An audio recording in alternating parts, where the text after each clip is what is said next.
दिल्ली शराब घोटाले में एक अहम मोड़ सामने आ गया है। सीबीआई ने अदालत में मनीष सिसोदिया की बेल का विरोध करते हुए जो कहा, उससे संकेत यही मिल रहे हैं कि जल्द ही बड़ा एक्शन देखने को मिल सकता है। सीबीआई ने कोर्ट में कहा है कि यह मामला अहम मोड़ पर है और आने वाले दिनों में कई हाई प्रोफाइल गिरफ्तारियां हो सकती हैं।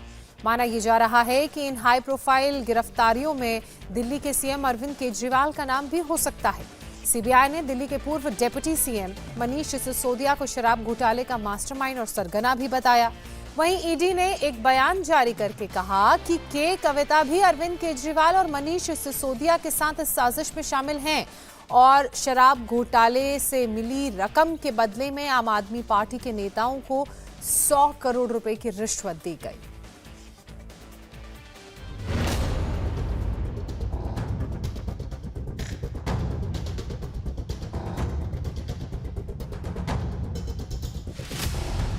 ईडी ने लिया नाम, सीबीआई ने किया इशारा।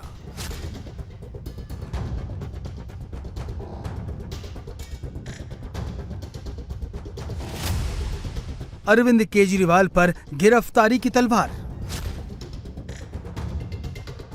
एक मामला मनीष सिसोदिया की जमानत का था और दूसरा मामला के कविता की गिरफ्तारी का। दोनों में यह संकेत है कि शिकंजा केजरीवाल पर कसने वाला है। सीबीआई ने मनीष सिसोदिया की जमानत का विरोध करते हुए कोर्ट को बताया कि इस मामले में कुछ हाई प्रोफाइल लोगों को गिरफ्तार किया जा सकता है।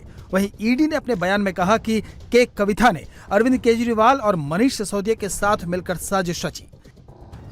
संकेत साफ है कि 9 समन की मुखालफत कर चुके अरविंद केजरीवाल पर शिकंजा कस सकता है।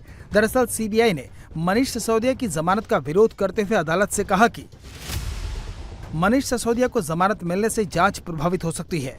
सिसोदिया जांच में बाधा डालकर जांच को प्रभावित कर सकते हैं। मनीष सिसोदिया पूरी साजिश के मुख्य आरोपी और सरगना हैं। जिस दिन केस दर्ज किया गया था उसी दिन सिसोदिया ने फोन नष्ट कर दिए थे। इस मामले में कुछ हाई प्रोफाइल लोगों को भी गिरफ्तार किया जा सकता है। सीबीआई के ऐसी तर्क के बाद ये कयास लगाए जाने लगे हैं कि क्या हाई प्रोफाइल लोगों की लिस्ट में अरविंद केजरीवाल का नाम भी शामिल है। इन आशंकाओं को ईडी के इस बयान ने भी बल दिया है। इस बयान ने लिखित तौर पर अरविंद केजरीवाल को आरोपी बना दिया है। ये बयान बीआरएस नेता के कविता की गिरफ्तारी से जुड़ा है। ईडी ने इस स्टेटमेंट कॉपी में साफ साफ के कविता, अरविंद केजरीवाल और मनीष सिसोदिया का नाम लिखा है। इस बयान में लिखा है कि ईडी की जांच से पता चला है कि के कविता ने दूसरे लोगों के साथ मिलकर कथित तौर पर दिल्ली आबकारी पॉलिसी को बनाने और उसको लागू करने में फायदा उठाने के लिए अरविंद केजरीवाल और मनीष सिसोदिया सहित आपके शीर्ष नेताओं के साथ साजिश रची थी। ईडी के इस बयान में यह भी बताया गया है कि कैसे इन नेताओं ने एक दूसरे को फायदा पहुंचाया। बयान में कहा गया है कि इन एहसानों के बदले में के कविता आपके नेताओं को 100 करोड़ रुपए देने में शामिल थी। दिल्ली आबकारी नीति 2021-22 के निर्माण और कार्यान्वयन में भ्रष्टाचार और साजिश के कृत्यों से थोक विक्रेताओं से रिश्वत से आम आदमी पार्टी को लगातार पैसे मिले।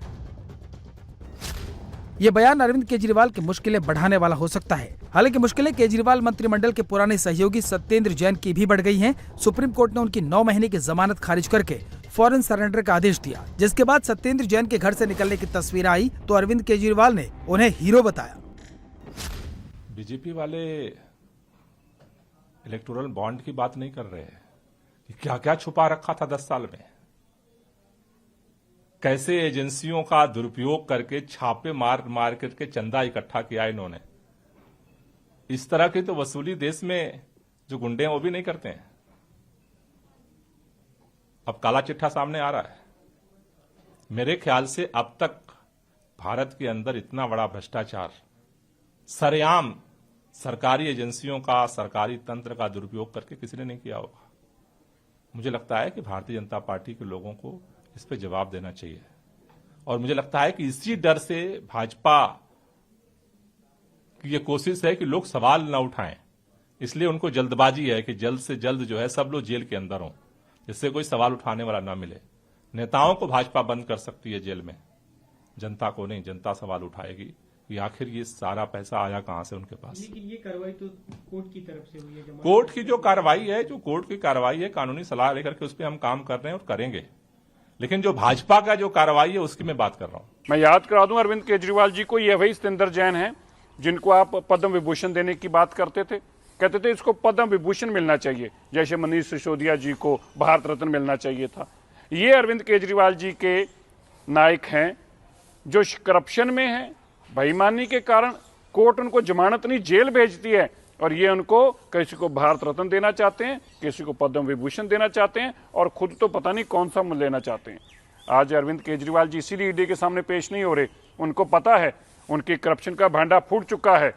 उनका मंत्री सत्येंद्र जैन, मनीष सिसोदिया, संजय सिंह नायर जैसे लोग जेल में हैं। अगली बारी अरविंद केजरीवाल जी की है। आपको अरविंद केजरीवाल जी शराब घोटाले का जवाब भी देना होगा, दिल्ली जल बोर्ड के नकली टेंडरों का भी जवाब देना होगा, नकली बसों के बिलों का भी जवाब देना होगा, नकली कमरों के जो स्कूलों में कमरे बनाए उनके बिलों का भी जवाब देना होगा, और जो अपने 100 करोड़ से ज्यादा शीश महल बनाया है उसका भी जवाब देना होगा। जेल जाना होगा। सत्येंद्र जैन को हीरो बता रहे अरविंद केजरीवाल खुद सोमवार को दिल्ली जल बोर्ड घोटाले की पूछताछ के लिए ईडी के समन को गैर कानूनी बताते रहे।